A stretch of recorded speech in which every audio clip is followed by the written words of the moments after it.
Quand Allah subhanahu wa ta'ala a créé les esprits, tous les esprits de tous les hommes, il les a créés, subhanahu wa ta'ala.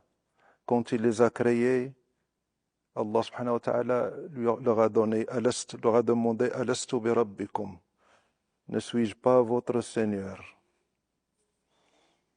Et tous les esprits ont dit si. Bala. Donc c'est dans le monde des esprits. هذا في عالم الأزل أو عالم الذر. Le monde des esprits, quand Allah subhanahu wa ta'ala a créé tous les esprits, il s'est manifesté à eux, il leur a demandé, ne suis-je pas votre Seigneur? Alastu bi rabbikum? Et tout le monde a dit, bala, si. Donc tous les esprits de tous les hommes connaissent Allah. Et à un certain moment, ils ont reconnu l'unicité d'Allah subhanahu wa ta'ala. Tous les esprits. Et ces esprits n'ont pas répondu en même temps. Il y en a eu qui ont eu des moments d'hésitation. Il y a eu qui ont tardé pour répondre. Et le premier esprit qui a dit si, c'est l'esprit de Sayyidina Muhammad sallallahu alayhi wa sallam. C'est le premier qui a dit oh si, mon Seigneur, le seul.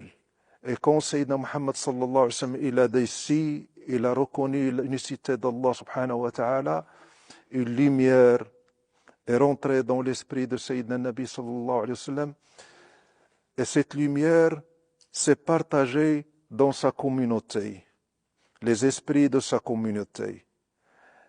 Et les esprits ont commencé à dire si, si, si, si, jusqu'au dernier. Tout le monde a dit si. Même les non-croyants ont dit si. Mais ceux qui l'ont dit par amour et par attachement à l'esprit de Sayyidina Muhammad sallallahu alayhi wa sallam, c'est sa communauté. Et quand les esprits ont vécu ce moment, c'est un moment de plaisir qu'on ne peut pas qualifier. C'est quelque chose d'extraordinaire. Il n'y a pas meilleur plaisir dans la vie que de sentir la présence d'Allah subhanahu wa ta'ala. Ça n'existe pas. Le plus grand plaisir de cette vie, c'est Allah. Quand Allah subhanahu wa ta'ala te fait sentir sa présence, ou que tu vois sa présence, ou que tu sens sa présence et tu la vois en même temps, ce plaisir n'a pas d'équivalent sur cette terre. Parce que l'oxygène de l'esprit, c'est Allah. Le nom d'Allah et la lumière d'Allah subhanahu wa ta'ala. Et puis ces esprits sont restés dans le monde des esprits. Et à chaque fois qu'il y a un embryon dans le ventre de sa mère, au 40e jour, les anges prennent cet esprit et le mettent dans le ventre de la mère. Au 40e jour de la grossesse, il rentre dans ce corps.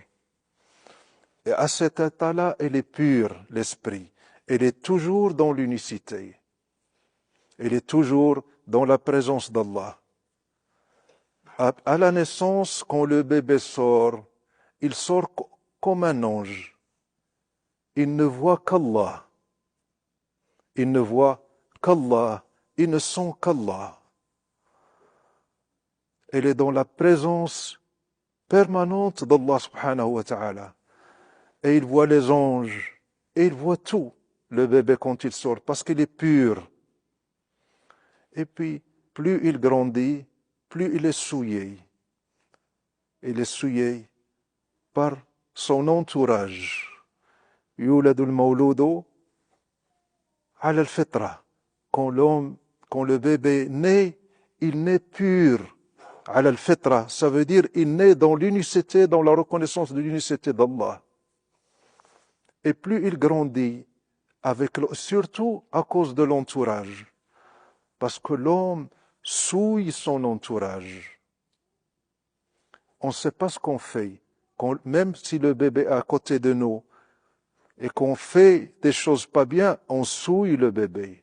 Qu'on prend le bébé, on va chez la famille, plus il voit du monde, et la famille, plus il voit du monde, plus il est souillé par nos actes, par nos paroles. Parce que même si tu dis quelque chose de pas bien, de médisance ou un mensonge, c'est quelque chose d'extraordinaire. Sayyidina Nabi sallallahu alayhi wa sallam, il dit, quand l'homme prononce un mensonge, l'ange s'éloigne de lui 1,5 kilomètre, 1 mile, 1000, à cause de la puanteur du mot qui a été prononcé. Un mot. Imagine ce bébé devant ce mot. Elle est touchée, elle est souillée. Donc, plus il grandit, plus il est souillé. Il arrive à un certain moment, il oublie Allah. Parce qu'il grandit dans un entourage qui n'est pas sain.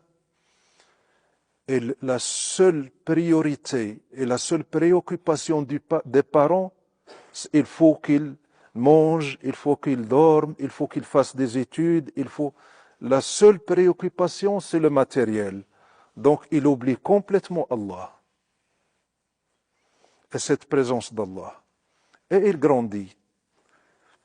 Et à un certain moment, il rencontre quelqu'un, un homme d'Allah, ou quelqu'un qui rappelle Allah.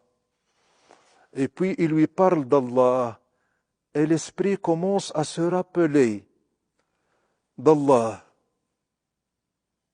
Il était dans l'oubli. Puis il y a un homme qui lui parle d'Allah, un homme d'Allah qui lui rappelle Allah. Et il se retrouve instinctivement attaché. Il commence à dire, ce que je connais, c'est comme s'il connaissait. Et il commence à se rappeler Allah. C'est pour ça qu'Allah subhanahu wa ta'ala, il dit à Sayyidina Muhammad, Fadakkir innama anta mudakkir. Tu n'es qu'un rappeleur. Rappelle-les. Rappelle-les quoi? Rappelle-les le jour où ils ont reconnu l'unicité quand il était dans la présence d'Allah. Innama anta mudakkir. Tu ne fais que rappeler. Donc, plus on fait le dhikr, plus on rentre dans le dhikr d'Allah et l'évocation d'Allah, plus on parle d'Allah subhanahu wa ta'ala, plus on est attaché à Allah, et on commence à se rappeler ce moment-là. On se dit, je connais cette lumière, je connais cette parole, je connais Allah. C'est pour ça que le nom d'Allah, il faut l'apprendre à tout le monde, aux croyants ou aux pas croyants. Faites prononcer Allah aux gens.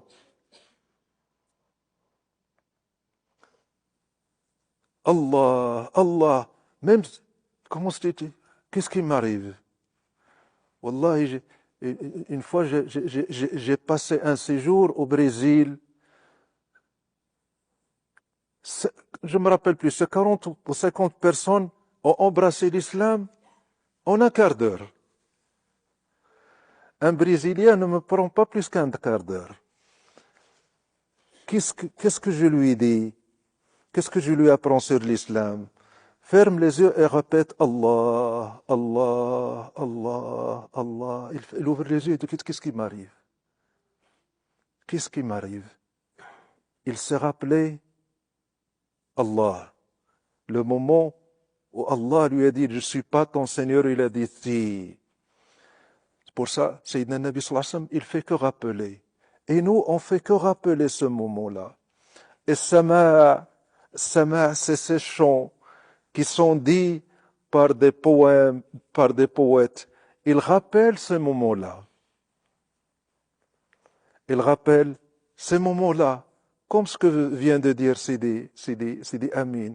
Wa ahsanu ahwali wutuqi bifadlikum wa anni ala abwabikum atamallaqu. Quand on entend ça, que dit, yani, ce que je peux vivre de meilleur sur cette terre, c'est quand j'ai la certitude en toi, ô mon Seigneur. Et quand je suis à ta porte en train de t'implorer et de te pleurer. Et quand tu commences à vivre ou à entendre ces mots qui te rappellent la servitude et la faiblesse devant Allah subhanahu wa ta'ala, tu dis c'est ma vraie